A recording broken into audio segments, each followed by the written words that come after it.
Irmãos, a graça e a paz do Senhor Jesus, louvado seja o nome do Senhor. No Catecismo Maior de Westminster, nós temos a primeira pergunta: qual é o fim supremo e principal do homem? Você saberia responder? Qual é o fim supremo, fim de finalidade, supremo e principal do homem? A resposta é glorificar a Deus e se alegrar nele para sempre. Mas o que é glorificar a Deus? O que é se alegrar em Deus? E ter um olhar para a eternidade. Três questões que são colocadas nesta resposta: glorificar a Deus, se alegrar em Deus e, para sempre, ter um olhar para a eternidade. Você sabe viver a vida? O pecado tornou o homem sempre insatisfeito, de forma que ele não consegue viver bem os momentos que ele recebe da vida. Ele tem um momento de trabalhar, mas ele está pensando no descanso, no final de semana. Mas ainda é segunda. Ele tem que descansar, mas já está preocupado com o trabalho da segunda-feira. Mas ainda é sexta-noite ou sábado. Ele tem que estar com a família e curtir os filhos, mas está pensando em um outro momento que ele poderia estar curtindo. Ele tem que estar vivenciando algo e está pensando em outra coisa. Há um ditado popular que diz assim: a grama do vizinho é sempre mais verde. Esse ditado também se aplica ao fato de que o homem, por causa do pecado, não consegue vivenciar a vida como deveria. Portanto, não consegue glorificar a Deus. Não consegue se alegrar em Deus. Não consegue. Porque ele não consegue viver a vida para Deus. Todavia, isso deve ter um fim quando nós conhecemos a Cristo. A restauração da nossa vida é a recondução da nossa mente, do nosso coração e, consequentemente, de todas as nossas faculdades, nossas habilidades, nossas capacidades, tudo isso redirecionado para Deus. Agora eu entendi. Eu entendi que o propósito da minha vida não é simplesmente fazer o que eu quiser, ou mesmo festejar o tempo inteiro. O propósito da minha vida é glorificar a Deus e se alegrar nele para sempre. Não apenas temporariamente, mas para sempre. E quando nós chegamos no final do capítulo 11 de Romanos, texto que nós vamos ver hoje, Romanos capítulo 11, versículo 33, vamos até o capítulo 12, versículo 2, nós vemos Paulo trazer de uma forma abrangente o propósito da redenção, que é glorificar a Deus, nos conduzir a nos alegrar nele, e isso para sempre. Diz assim a palavra do Senhor em Romanos capítulo 11, versículo 33. Ó profundidade da riqueza, tanto da sabedoria como do conhecimento de Deus. Quão insondáveis são os seus juízos e quão inescrutáveis os seus caminhos. Quem, pois, conheceu a mente do Senhor? Ou quem foi o seu conselheiro? Ou quem primeiro deu a ele para que lhe venha a ser restituído? Porque dele, e por meio dele, e para ele, são todas as coisas. A ele, pois, a glória eternamente. Amém.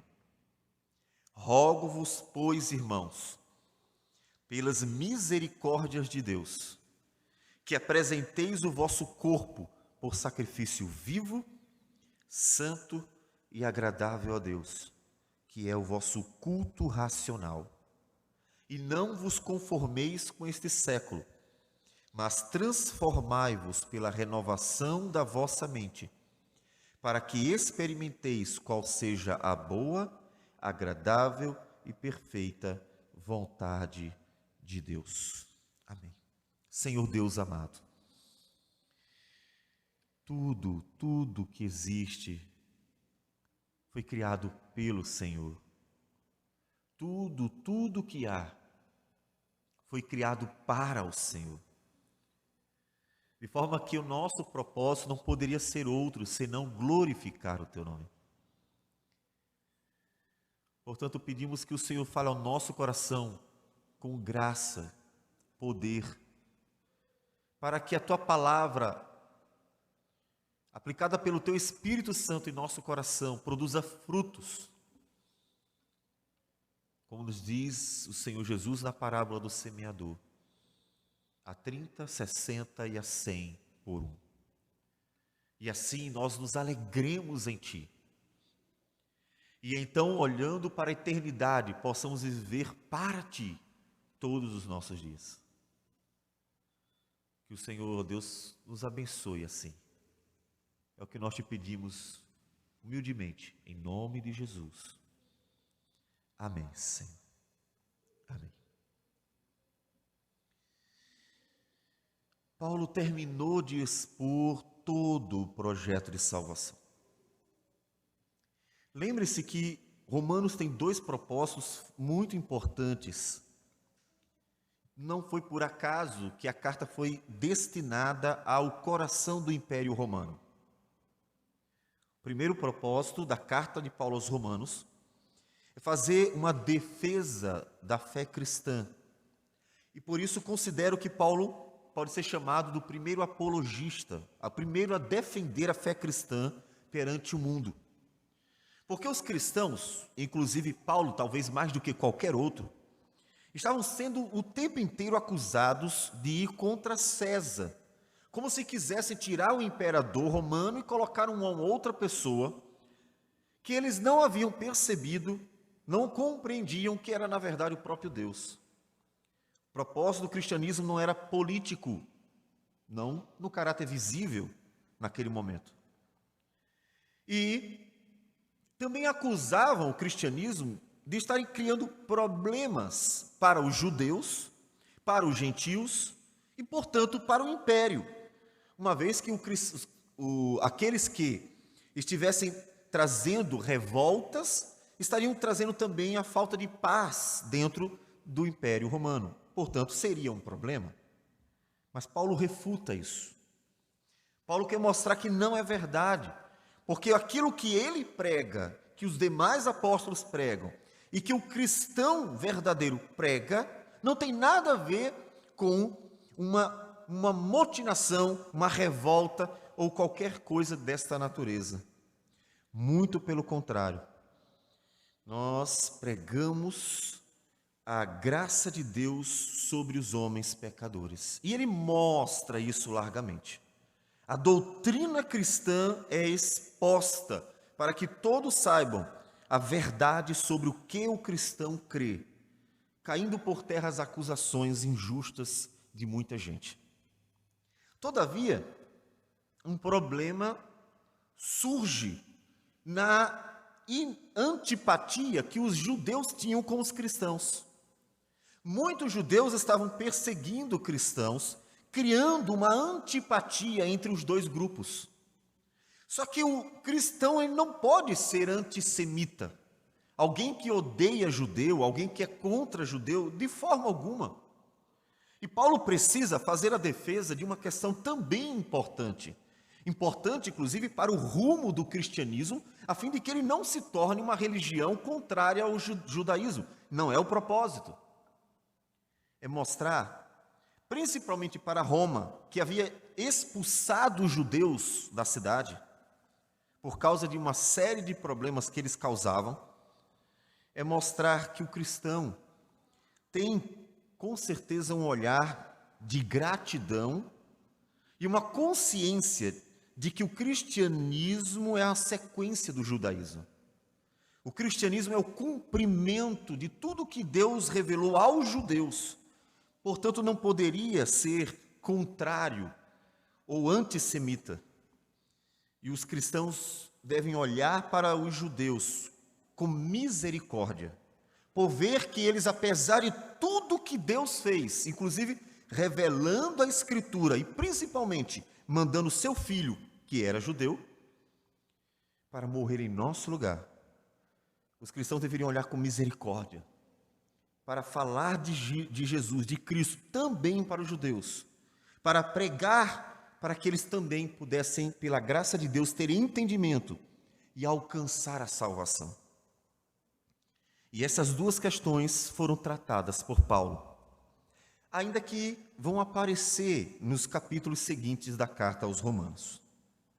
Tendo terminado de mostrar o Evangelho, mostrar o plano de Deus, mostrar tudo que Deus planejou e estava executando ao longo da história, Paulo então exclama com alegria, com entusiasmo, com satisfação, com admiração, com gratidão, louvando a Deus, ele exclama aqueles versículos finais do capítulo 11. Ó profundidade da riqueza, tanto da sabedoria como do conhecimento de Deus. Quão rico é o conhecimento de Deus, quão sábio é o conhecimento de Deus. Que riqueza nesta sabedoria e nesse conhecimento, nesse plano, nesse projeto, em tudo que Deus fez, que sabedoria.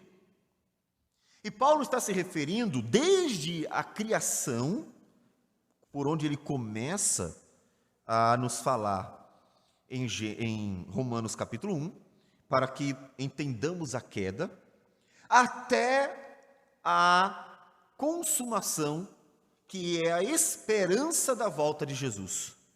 Tudo isso, ele diz, que coisa maravilhosa, que coisa grandiosa. Quem poderia conhecer estas coisas? Quem poderia conhecer a mente do Senhor? Quem poderia saber de antemão os projetos divinos? Quem saberia que Deus planejava tudo isso? Não, ninguém. Mas ele está admirado.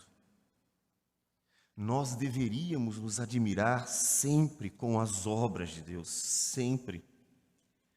O cristão, ele deve glorificar a Deus, e isto significa admirar as coisas que Deus faz também, apreciar as coisas que Deus faz também, ter alegria, satisfação, admiração pelas grandiosas obras do Senhor.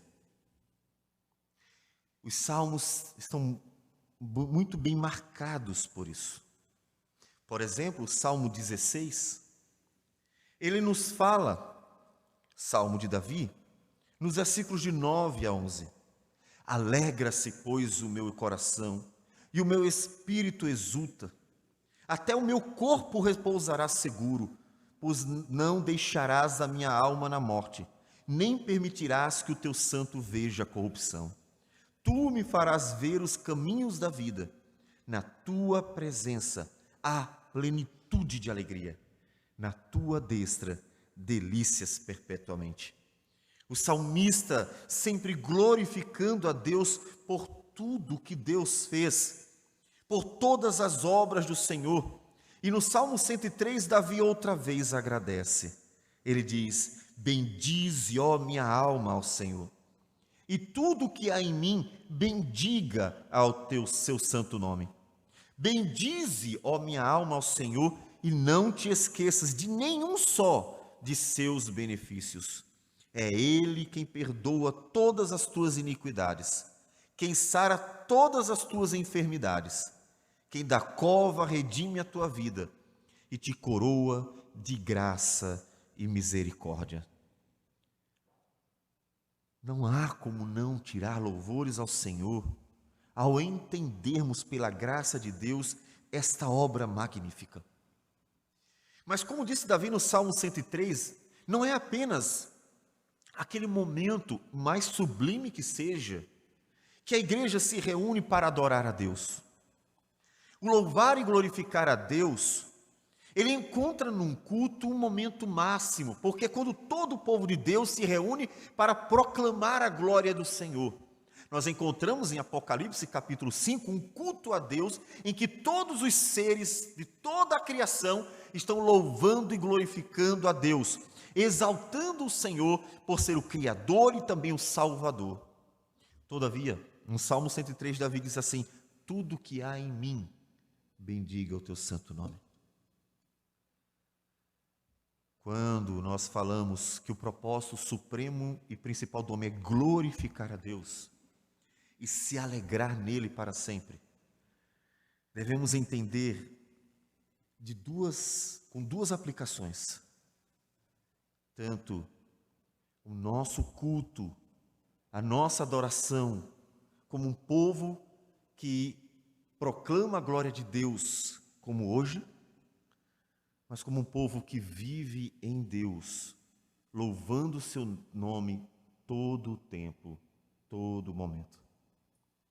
Isso estará presente nesses versículos que nós aqui lemos, em que Paulo tanto dá proclama a glória de Deus, anuncia a glória de Deus, fala da glória do Senhor como quem está elevando em culto a sua vida, num culto racional, mas como quem também quer nos conclamar a viver uma vida agradável a Deus, para que esta vida seja um ato de louvor ao Senhor. Seja um momento constante de louvor ao Senhor. Por isso eu perguntei no início: você sabe viver a vida? Eu vou repetir um exemplo que já disse algumas vezes. Pense numa grande obra de arte, uma pintura muito bonita. Aquela pintura que mostra realmente a excelência do pintor. Aquela obra magnífica. Você apreciará os detalhes daquela pintura, louvando, elogiando aquele que pintou. Que perfeição, que precisão, que percepção, que detalhe, que habilidade, e assim vai. Tudo que você puder perceber na obra de bom, fará com que você elogie aquele que é o autor da obra. É claro que isso acontece com pinturas, com esculturas, com livros, filmes, qualquer obra, até mesmo a tecnologia. Quando nós olhamos para ela e falamos: puxa, que coisa admirável, inteligente, bem feita, nós estamos elogiando aquele que criou tais coisas. Por isso, glorificar a Deus não pode se resumir a este momento. Glorificar a Deus deve ir muito além de um momento como este. Deve ser o constante viver a vida em Deus e para Deus. Saber apreciar cada momento e cada dádiva do Senhor. Saber glorificar a Deus no usufruto de tudo aquilo que Ele nos deu. Vamos pensar como um pai. Um pai que ama muito o seu filho, deseja alegrar o seu coração. É claro que isso inclui também o trazer exortações devidas, mas não vamos entrar neste mérito. Ele quer trazer uma dádiva boa para o seu filho.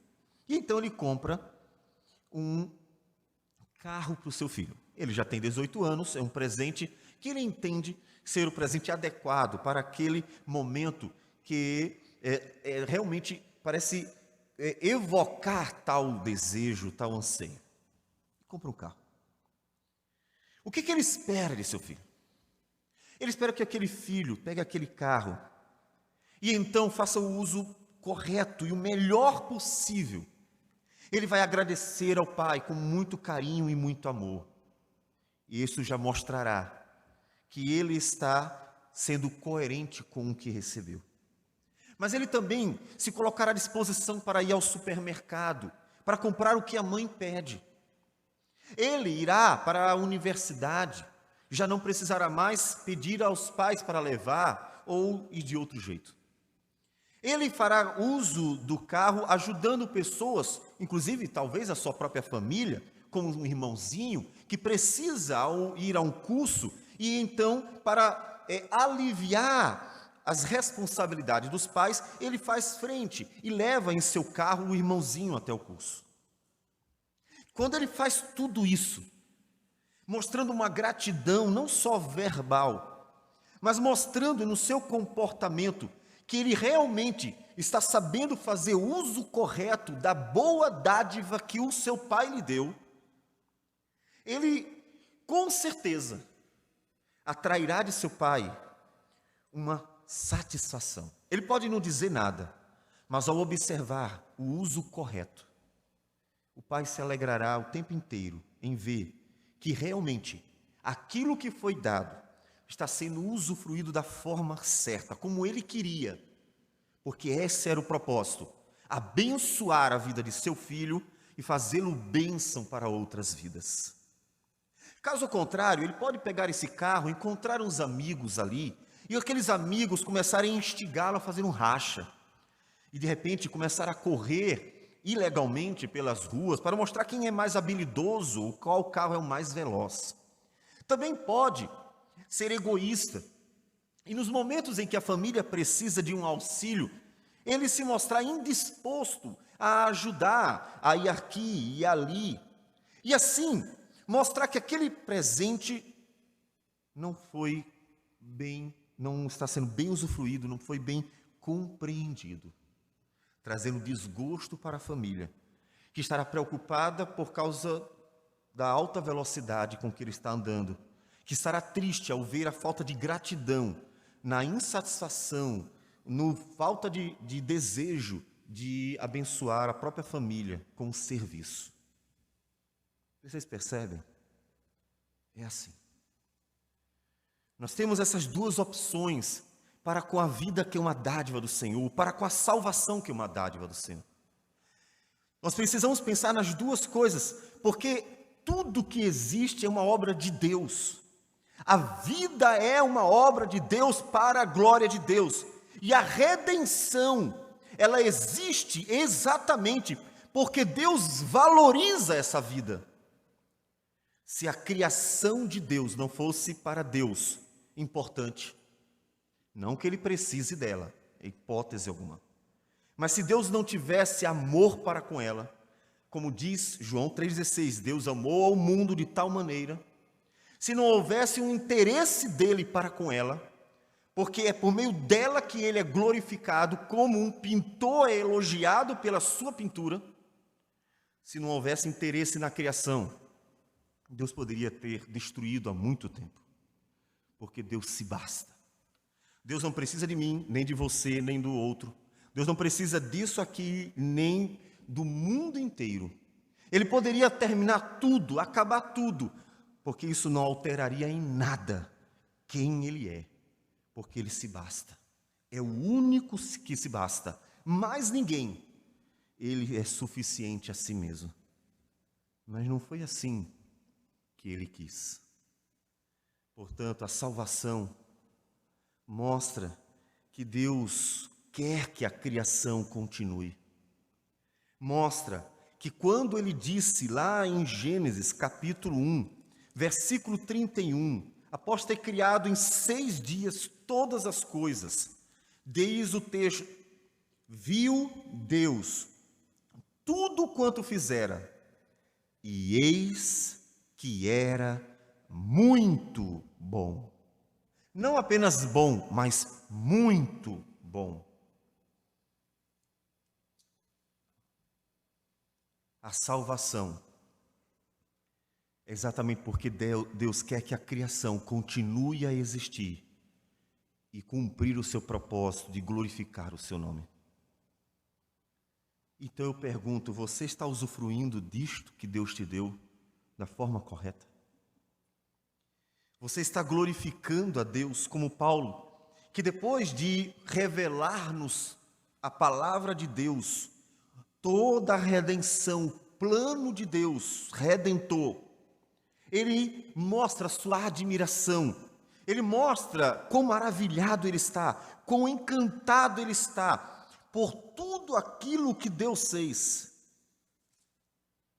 Você também fica encantado com as grandes obras do Senhor. O Salmo 117 também conclamam o povo de Deus a louvar o nome do Senhor. Louvai-o ao Senhor. Vós todos os gentios, louvai-o todos os povos. Não só os judeus, todos. Porque Deus é o Senhor de tudo. Porque muito grande é a sua misericórdia para conosco. E a fidelidade do Senhor subsiste para sempre. Deus sendo louvado por tudo que Ele fez, por tudo que Ele faz. Salmo 148, ele detalha isso. Ele louva ao Senhor por tudo e detalha este louvor. Ele diz assim: Aleluia!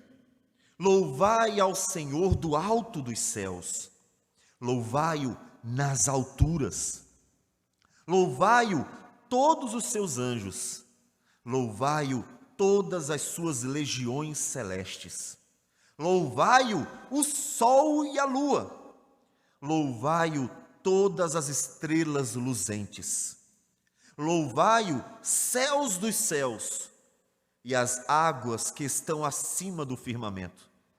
Louvem o nome do Senhor, pois mandou Ele e foram criados, e os estabeleceu para todo o sempre. Fixou-lhes uma ordem que não passará. Louvai ao Senhor da terra, monstros marinhos e abismos todos, fogo e saraiva, neve e vapor, e ventos procelosos que lhe executam a palavra, montes e todos os outeiros, árvores frutíferas e todos os cedros, feras e gados, répteis e voláteis, reis da terra e todos os povos, príncipes e todos os juízes da terra, rapazes e donzelas, velhos e crianças, louvem o nome do Senhor, porque só o seu nome é excelso, a sua majestade é acima da terra e do céu. Ele exalta o poder do seu povo, o louvor de todos os seus santos, dos filhos de Israel, povo que lhe é chegado. Aleluia. Tudo que Deus fez para nós louvarmos ao Senhor, para nós glorificarmos. Mas para isso, você precisará entender como fazer, como glorificar, como louvar. Para você fazer, cumprir a vontade do Senhor, como diz Paulo, porque dele, por meio dele e para ele são todas as coisas. A ele, pois, a glória eternamente. Para você glorificar o nome do Senhor, você precisa entender como deve fazer isso. E os 2 primeiros versículos de Romanos, capítulo 12, nos falam como glorificar a Deus, o culto do povo de Deus, a vida do povo de Deus. Ele diz: rogo-vos, pois, observe que o que ele está dizendo tem a ver com tudo o que ele disse antes. Irmãos, diante disso, diante da glória de Deus, diante da sabedoria de Deus, diante do conhecimento de Deus, diante de todo esse projeto magnífico, que projeto magnífico, que redenção magnífica. Diante de tudo isso, ele roga aos irmãos pelas misericórdias de Deus. Observe o plano de salvação, misericórdia. Que eles apresentem, que apresenteis o vosso corpo por sacrifício vivo, santo e agradável a Deus, que é o vosso culto racional. um culto totalmente distinto daqueles oferecidos naquela época. Para você entender essa necessidade de frisar no culto racional, é preciso você conhecer um pouco do culto da época. Na época nós tínhamos os gregos e os romanos, que é exatamente o contexto de Paulo, oferecendo os seus cultos aos muitos deuses que eles tinham. Politeístas, eles tinham muitos deuses. Alguns desses deuses vão aparecendo em Atos dos Apóstolos. Porque Paulo, quando estava evangelizando, às vezes se deparava com pessoas oferecendo cultos aos seus deuses, louvando aos seus deuses, ou aborrecidas, porque se sentiram ofendidas por oferecerem cultos aos seus deuses. E nesses cultos pagãos, eles tinham uma série de práticas também pagãs e morais. Os cultos pagãos costumam ter um caráter místico. As pessoas não precisam entender o que elas estão fazendo, elas só precisam fazer algo. Elas precisam repetir palavras inúmeras vezes, até chegar talvez a um êxtase, como algumas religiões vão defender. Elas precisam fazer uma série de gestos, para que, nesses gestos repetitivos, elas satisfaçam a vontade de seus deuses. Elas precisam se envolver com uma série de práticas imorais, e inclusive a prostituição cultual. As sacerdotisas eram prostitutas, com as quais os fiéis aos seus deuses se envolviam dentro de um ritual pagão de sacrifício e de adoração aos deuses pagãos. Sem entendimento, cheio de imoralidade, os cultos pagãos, eles eram mortos, porque os sacrifícios eram de animais mortos. Eles tinham que matar aquilo que, na verdade, até Israel fazia, mas do jeito que Deus ordenou. Eles bebiam sangue puro. Inclusive, é nesse sentido que a palavra do Senhor diz para a gente se abster de animais sufocados. Atos dos Apóstolos, capítulo 15, ele nos fala sobre coisas que os gentios que eram cristãos deveriam fugir. Diz assim, escreve-lhes, versículo 20, Atos 15, 20, escreve-lhes que se abstenham das contaminações dos ídolos, exatamente aquilo que era o ambiente pagão da época, bem como de relações sexuais ilícitas, que também estavam presentes nos cultos pagãos da época, da carne de animais sufocados, porque eles eram oferecidos em rituais pagãos da época, e do sangue, porque eles bebiam o sangue puro. Algumas pessoas terminaram interpretando errado e aplicando isso à proibição de fazer qualquer tipo de uso de sangue na culinária. Não é isso que os apóstolos estão se referindo. Eles estão se referindo ao beber o sangue puro, que é comum dentro de ritos pagãos, ainda hoje em tribos, por exemplo. Matam o animal, pegam o sangue e bebem o sangue puro. Deus diz assim, de jeito nenhum.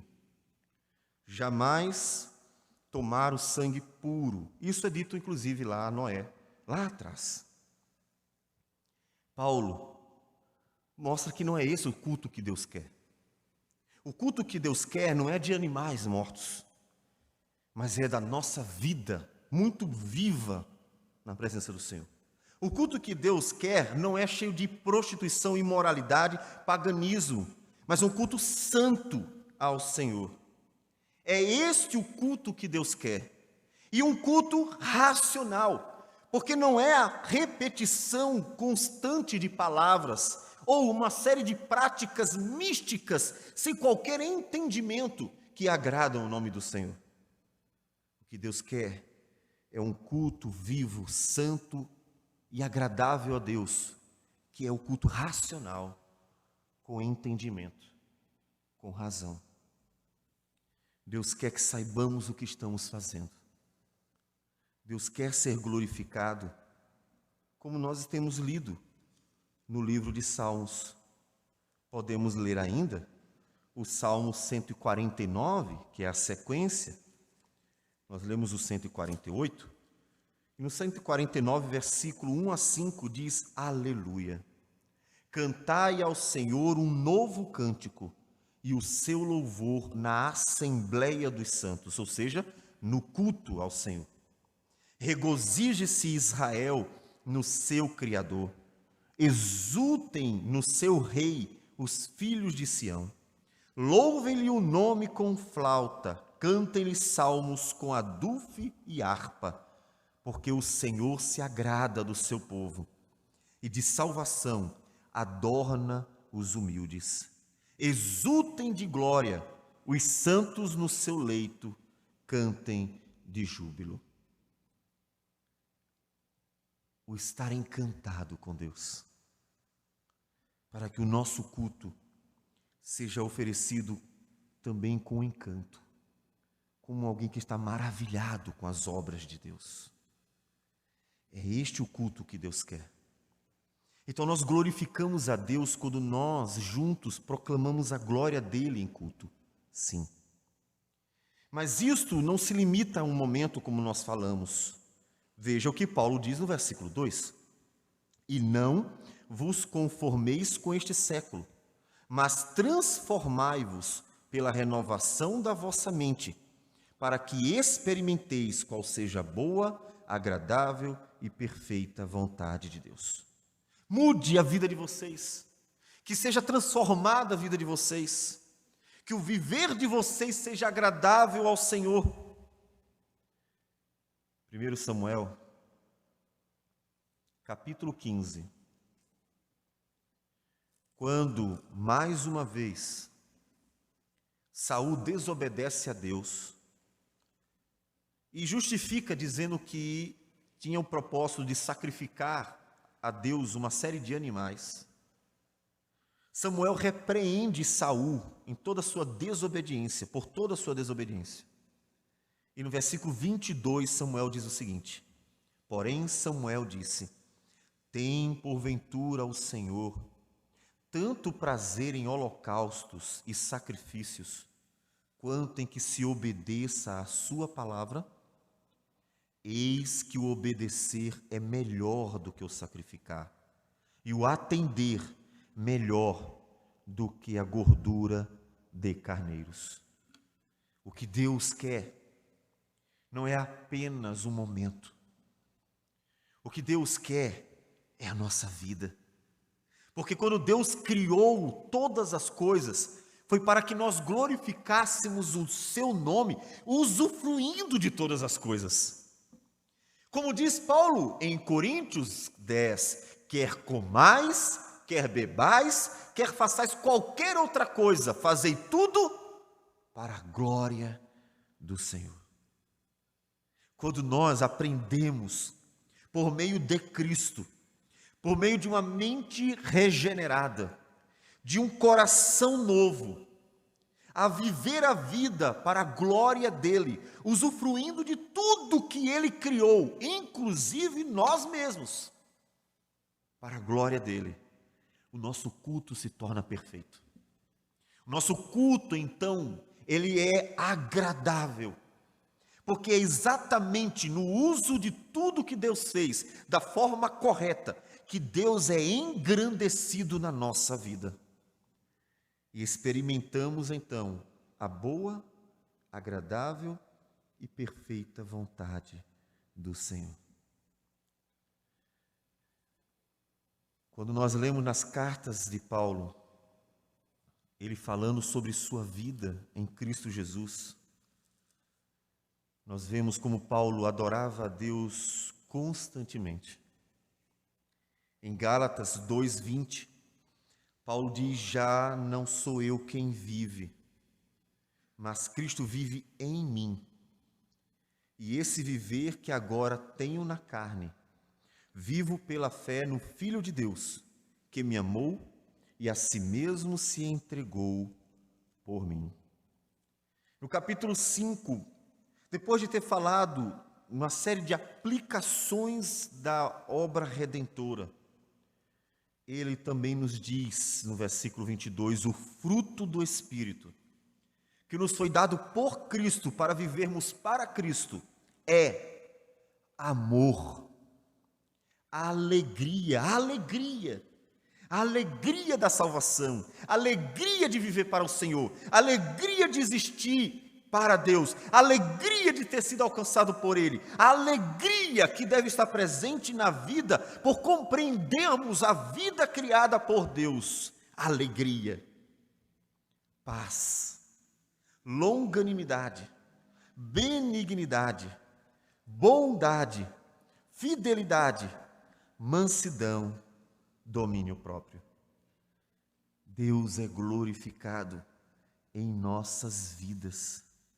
Paulo diz isso aos Tessalonicenses, capítulo 1, versículo 2, ele diz: damos sempre graças a Deus por todos vós, mencionando-vos em nossas orações, e sem cessar, recordando-nos diante do nosso Deus e Pai, da operosidade da vossa fé.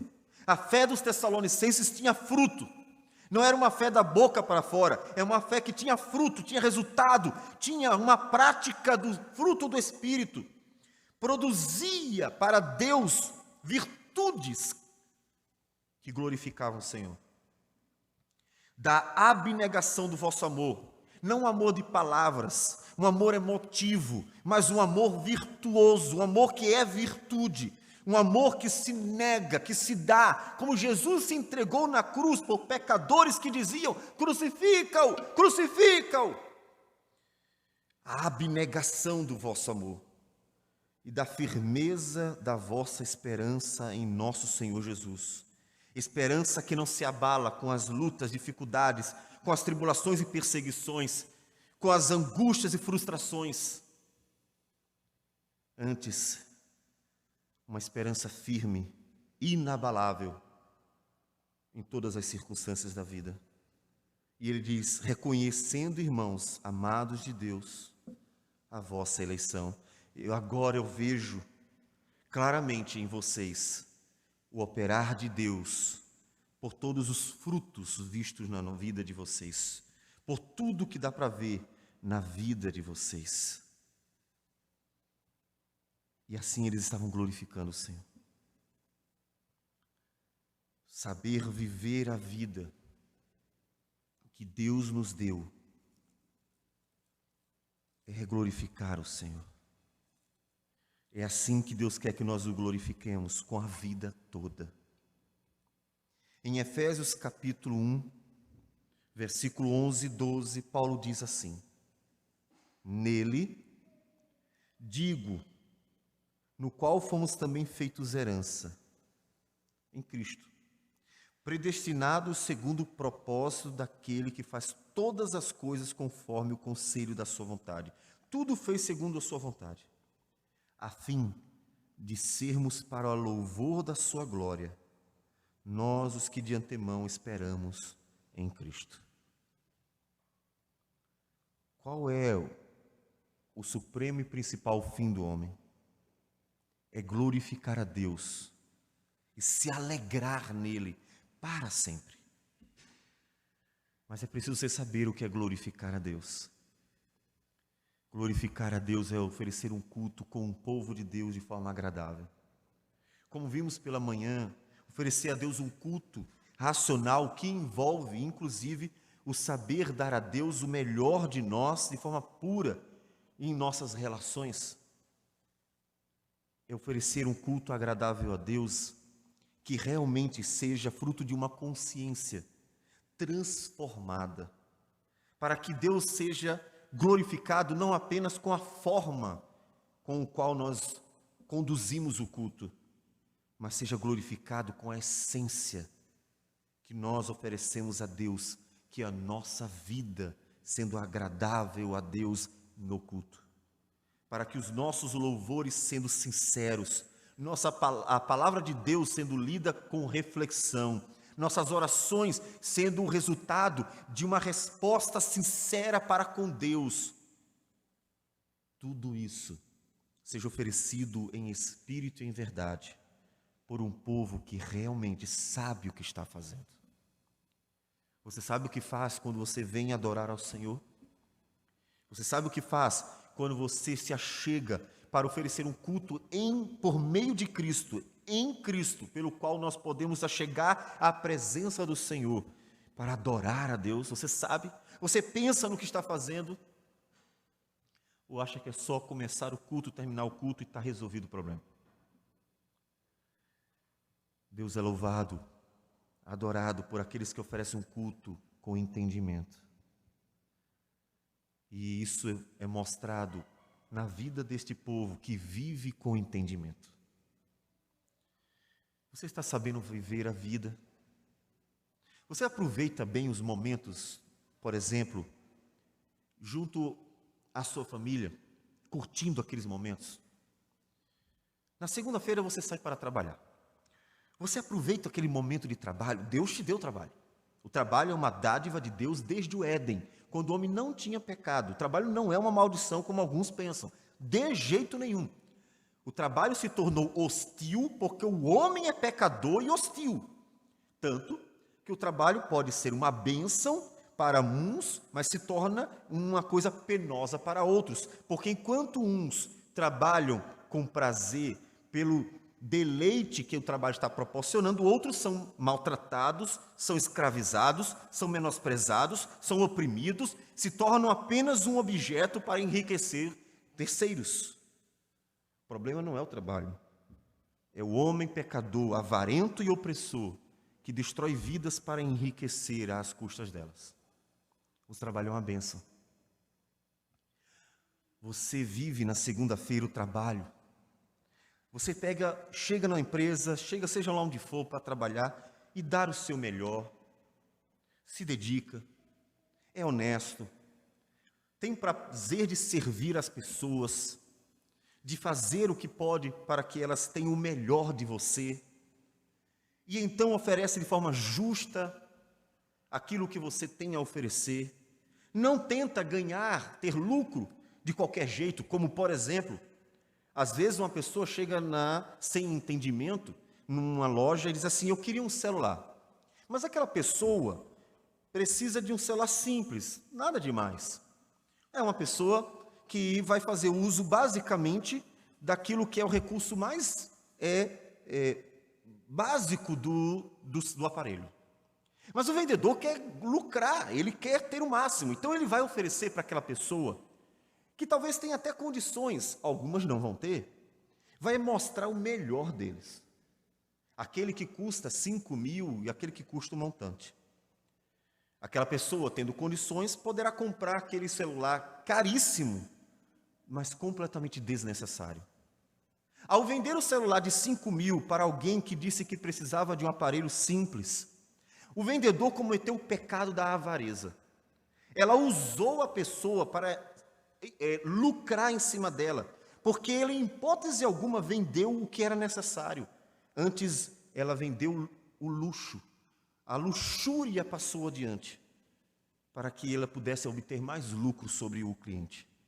Outros, nem podendo pagar, são enchidos o saco. Me permitam a expressão.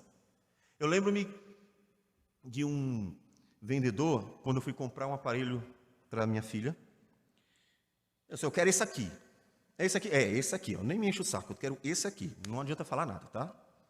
E aí ele foi para a parte da pagar, né, caixa. E aí vem aquela encheção de saco de oferecer o seguro para o celular. Só olha, mas eu queria a gente oferecer, e começa aquela historinha. E como a gente não consegue interromper, porque eles parecem que são programados para falar até o fim, então a gente tem que ficar esperando ele falar. Deixei. Quando ele terminou, eu disse: não quero não, obrigado.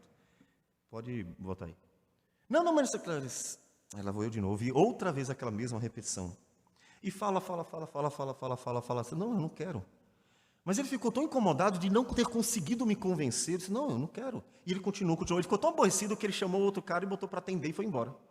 Mas eu sou obrigado a concordar com ele. Em outras palavras, provavelmente ele era conhecido como o cara que sempre conseguia vender o produto. Só que ele encontrou alguém que sabe o que quer, que não é influenciado com tanta facilidade. Eu disse, eu não quero e ponto final, não quero saber o que você tem a oferecer, eu quero isso e ponto final. Ele não estava ali para me servir, ele estava ali para lucrar em cima de mim. As pessoas não sabem trabalhar mais. O trabalho é uma bênção de Deus. Chegue na segunda-feira para servir pessoas. Eu sei que isso não é uma regra geral. Já até vi irmãos dizerem assim, pastor, não é assim em todo lugar. Todavia, é comum, e eu acredito que vocês concordarão comigo, o serviço público costuma ser uma porcaria. Não é sempre, mas costuma ser. Por quê? Porque a pessoa que está ali, ela sabe que não vai perder o emprego. E ela não tem muito prazer no que faz. Ela fez o concurso público porque ela quer ganhar com ela chama de estabilidade, porque o Estado se tornou o Deus dela. Não é mais Deus que sustenta, é o Estado que sustenta. E ela então acha que não precisa se esforçar. E aí você vai para uma pessoa dessa e pede a ela o serviço. Eu vim aqui para isso. Você já encontra a pessoa com aquela cara feia. Acho que ela brigou com a família durante o final de semana e chega com aquela cara feia, chata, como se ela estivesse simplesmente fazendo um favor para a gente. Vi, e já contei aqui, experiências horríveis de pessoas que realmente maltrataram os seus clientes porque eles eram funcionários públicos, e afinal você não pode maltratar um funcionário público, só eles que podem maltratar a gente. Isso mostra como o trabalho não glorifica a Deus em nossa nação. O trabalho em nossa nação é uma fonte da avareza, é um ídolo do coração humano, não é um instrumento para a glória de Deus. Porque as pessoas não trabalham para servir, elas trabalham para enriquecer, para obter lucro, para ter vantagens. O outro é só um cliente, um número que oferece a você algum benefício financeiro. Não faz isso.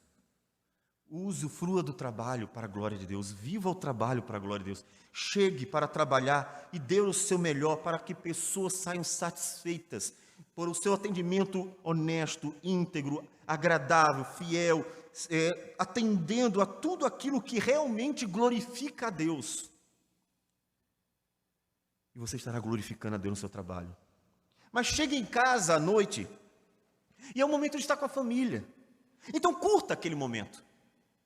Usufrua daquele momento com seus filhos, com sua esposa, seu esposo, e curta aquele momento de tal maneira que você não chegue em casa e já fique pensando no trabalho do dia seguinte. Antes, aproveite aquele momento. Não despreze seus filhos, deixando-os de canto. Não vá para a televisão e ficar assistindo jogo de futebol a noite toda, quando você já teve o dia todo longe da sua família e poderia, pelo menos, estar assistindo um filme com ela. Pelo menos isso. Porque assim mostra que você não está grato com Deus pelo que Deus tem te dado. Você não sabe apreciar o que Deus deu. Você quer sempre aquilo que Deus não te deu. E isso não glorifica a Deus. Oferecer um culto racional a Deus é tanto oferecer aqui um culto que é fruto do entendimento, não um misticismo, mas entendimento. Entendimento de toda a obra redentora, entendimento de quem Deus é, de tudo que Ele fez por nós. Mas é também oferecer uma vida a Ele. Uma vida em que tudo que Deus criou, eu aprecio. É chegar numa praia, na serra, na encantadora Serra Gaúcha, e em qualquer paisagem que Deus der a você, e apreciar cada detalhe. E observar o fulgor do sol, ou o brilho da lua e das estrelas. Observar o encanto dos desenhos, das curvas de cada paisagem. E sentir a brisa, e se alegrar em ver que Deus sábio, que Deus criativo, que Deus poderoso, que Deus maestral. Como Deus é maravilhoso em tudo que Ele faz. E glorificar a Deus. Mas você chega numa paisagem dessa, encantadora, e então já fica pensando em voltar para casa, Ou mesmo, como se tornou comum entre nós, fica no celular o tempo inteiro, nem aprecia aquilo que você está diante, e simplesmente desperdiça tudo que você tem naquele momento. Como você poderá dizer que glorificou a Deus ali? Glorificar a Deus é saber viver cada momento da vida. Porque até o vale da sombra da morte tem um propósito em nossas vidas. Até o vale da sombra da morte tem um propósito em nossas vidas. Por isso que Paulo disse que todas as coisas colaboram para o bem dos que amam a Deus. E isso é estar sempre grato, sempre louvando e desfrutando da vida como uma dádiva do Senhor. É assim que Deus é glorificado. Como aquele filho, lembra do filho? Como aquele filho que recebeu o carro, usou o carro corretamente, bem direitinho, sem fazer nada ilegal. Aquele filho que pegou o carro e foi servir, foi abençoar vidas, sua família, outras pessoas, tornou um instrumento de bênção, mostrando que seu coração não só era grato, mas consciente do propósito do que ele recebeu. Você entende realmente qual é o propósito da sua vida? Você entende o que é glorificar a Deus? Porque quando você entender que glorificar a Deus é isso, então também se alegrará nele. Porque todos os momentos da vida poderão ser vivenciados com satisfação. Pela manhã, o presbítero Paulo trouxe um texto em que Paulo e Silas, depois de terem sido maltratados, são aprisionados e na prisão, depois de tudo de ruim que eles já tinham vivenciado, diz a palavra do Senhor em Atos, capítulo 16, versículo de número 25. Por volta da meia-noite, Paulo e Silas oravam e cantavam louvores a Deus. E os demais companheiros de prisão escutavam. De repente sobreveio tamanho terremoto que sacudiu os alicerces da prisão. Abriram-se todas as portas e soltaram-se as cadeias de todos. Quem é que canta, louva, quando é açoitado, quando é maltratado? Quem é que faz um negócio desse? Lá em Atos ainda, só que muito antes, a palavra do Senhor nos diz que Pedro, João, que também foram maltratados, que também foram açoitados, que também sofreram por causa do nome do Senhor Jesus, saíram regozijando, se alegrando por terem sido considerados dignos de sofrer afronta pelo nome do Senhor. Quando nós entendemos o que é glorificar a Deus, de verdade, nós também desfrutamos da bênção de se alegrar em Deus de verdade. Não se alegrar em Deus porque você foi para uma festa. Eu fui para uma festa, fulano me convidou, foi uma noite maravilhosa, teve muita comida e bebida, e eu voltei muito alegre. Que Deus maravilhoso! Isso não é alegria no Senhor. Isso é uma alegria. Alegrar-se a Deus vai muito além de circunstâncias favoráveis. Vai muito além. Porque de fato tem a ver com ter o coração totalmente em Deus. O realmente olhar para Deus como a razão e o propósito de toda a vida. O sentir o amor de Deus que nos foi dado por meio de Cristo. E senti-lo vivo e verdadeiro. Porque o Espírito habita no seu povo, na igreja, em nós. É o ver tudo na vida ter um propósito de glorificar a Deus em nós. E sentir o prazer de ser parte disso. Deus quer ser glorificado em tudo, e eu faço parte disso. Eu entendo isso. Eu sou instrumento para isso. E eu sou abençoado com isso. E ter a satisfação de ser um instrumento até para sofrer por amor a Jesus. Exatamente o que os mártires fizeram.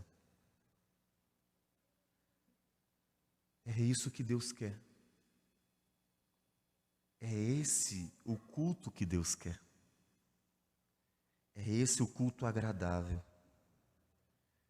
Com entendimento, nesse momento. Com vida, em todo momento. É este. Então, ao sair hoje para casa, guardando essa palavra no coração, comece a colocar em prática já. E pense na profundidade do que é viver uma vida de adoração a Deus o tempo inteiro. Em que Deus é glorificado não na aparência, porque inclusive as aparências enganam, mas uma vida de adoração em tempo integral, em que tudo em nós tem alegria em Deus. Porque o culto que Deus quer de nós não é para durar um momentinho, não. Tem algumas pessoas que já estão até com pressa de ir para casa, é assim que funciona às vezes. O culto que Deus quer de nós é para sempre. Porque dele, por meio dele e para ele são todas as coisas. A ele, pois, a glória eternamente. Amém. O propósito do homem é glorificar a Deus e se alegrar nele para sempre. Toda a sua vida. E quando Jesus voltar, toda a eternidade, para sempre, se alegrando em Deus, usufruindo da vida com prazer e alegria, e glorificando a Deus com cada detalhe, como alguém que está apreciando esta magnífica obra-prima das mãos de Deus, que é a criação. Quando nós usufruímos da vida como Deus quer, nós estamos apreciando a obra-prima de Deus, que é a criação. Essa maravilhosa obra que Deus fez e então nos disse: usufrua, para minha glória, usufrua, se alegrando em mim para sempre. Ofereça um culto agradável a Deus, com a sua vida. É este o culto que Deus quer. É um culto que glorifica ao Senhor com tudo aquilo que nós somos.